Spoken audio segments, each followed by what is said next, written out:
Alright guys, so we're going to be configuring the wavelength wireless router. So we're going to go to 192.168.10.1. Once we're there, it's going to ask us for the password. The password's admin by default as it says. The Wi-Fi router does not have a password on it. As you can see, I'm connected already. It's considered an open network. So what do we have for options here? On the main page, we have the basic router information and the current firmware. After that, we can go to internet and set how our internet acquires its IP address. From there, you can go to LAN and configure how your LAN is set up. You can also change the default IP address of the device and DHCP settings. In wireless control, we can set up a Wi-Fi password, and you can select your region, global USA, and all the European and Japan standards. I recommend if you live in the United States to use the US one, as some devices can have issues if you don't. Next, you can set up your um, channel. I would change that to auto. You can configure a Wi-Fi password. For this particular one, we'll configure as test. 1, 2, 3, 4, 5, 6. Okay. Now that should boot us off, hopefully. I would be kind of concerned if it doesn't. Okay, it decided that it's not going to. Okay. Next, you can configure your signal strength. I guess this is just how much power it puts through the antenna. I don't really see the point of this, but whatever. I guess if you live in like an apartment complex and you don't want your neighbor to get mad that your Wi-Fi is stronger and it's blocking out theirs, that's the whole point of a channel. You can kind of filter them a bit, but whatever. Next you have is guest mode. Open guest mode can be authorized. Free passwords, open wireless internet name suffix guest. So the network's going to be named guest, and you can authorize free passwords from it. Okay, and then you can do Wi-Fi scheduling. This controls when the Wi-Fi is on and off. Kind of useful, I guess. Next you can do is bandwidth control. So if you have a device connected to it, you can limit its ability, how much it can download. Download speed, maybe? Not exactly sure. Oh, we can remove and block clients. Cool. This kind of seems a little broken. Okie dokie. Or this froze. Even better.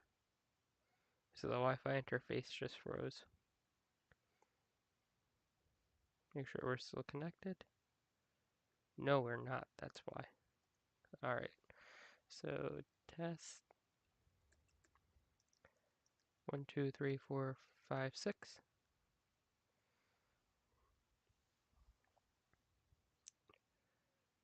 Hopefully I got that right.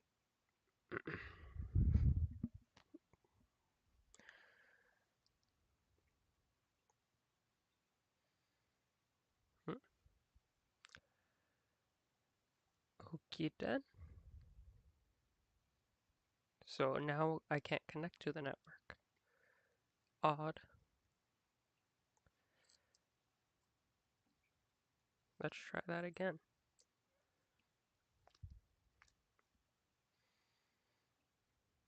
Alright, there we go.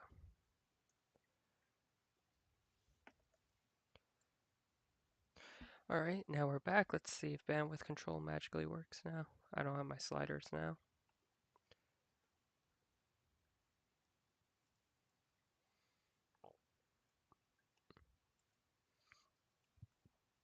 So I can change the name. I can remove the device from the list. And you can set up the upload limit in kilobytes and the download limit in kilobytes. Okay, next. You can do some port forwarding. It tells you the device's name. And then you can do the external port, the internal port, and whatever protocol you want to use for it.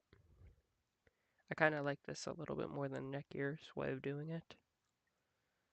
And then you can go to administrator and change your default password. You can turn off the lights on the router. Maybe you have this in like a child's bedroom or something, mounted to the ceiling, and the lights are too bright at night. You can turn them off. You can reboot the router, factory reset it, and then upgrade the firmware. And then you have your system log, which you have your debug log you can download, and you have your log that you can download. And that's pretty much it to set it up. I would suggest changing this to more of a universal one like 192.168.1.1 or 192.168.0.1, something along those lines. Um, that's it for that. Wireless, like I said, make sure you select your region. And also for this, I would change the name. You can also hide the network, make it a hidden SSID. And the password, you definitely should put a password on there. I would change that to auto. That's fine. And guest mode, I don't know, kind of seems useless to me. Wireless scheduling, that's decent. And that's pretty much it. So I appreciate you guys checking out the look on the hardware. If you click this real quick, let's just see, it brings you to their website. So, okay, they make docks and Wi-Fi extenders and those mesh network things. Okay.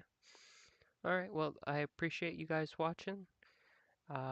Wait until let's see how pen testing goes for this. I didn't see any options that disable WPS, which is concerning. So thank you very much. I hope you have a great day, and I'll see you next time. Bye bye.